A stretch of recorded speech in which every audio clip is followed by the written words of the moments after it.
আসসালামু আলাইকুম গাইস, সবাই কেমন আছেন? আশা করি সবাই ভালো আছেন। তো আমি আসছি আমার শ্বশুর বাড়িতে বেড়াতে। তো এসে দেখলাম ওদেরই ফার্ম। তো ফার্মের ভিতরে ব্রয়লার মুরগির খামার। তো এই খামারটার ভিতরে 1000 মুরগি রাখা যায়। তো এখন গরম গরম পড়ছে। তো এই বিল্লা মুরগিগুলারে লাড়া দেওয়া লাগে, না হলে স্টক করা হয়।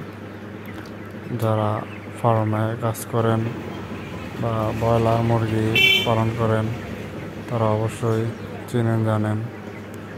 তো দেখেন কত সুন্দর লাগে ফার্মটা। তো পরিশ্রম করার লাগে, পরিশ্রম না করলে কিছুই আসে না। তো দেখুন কত সুন্দর লাগতেছে। তো বেচার উপযুক্ত হয়ে গেছে, বিক্রি করার উপযুক্ত হয়ে গেছে।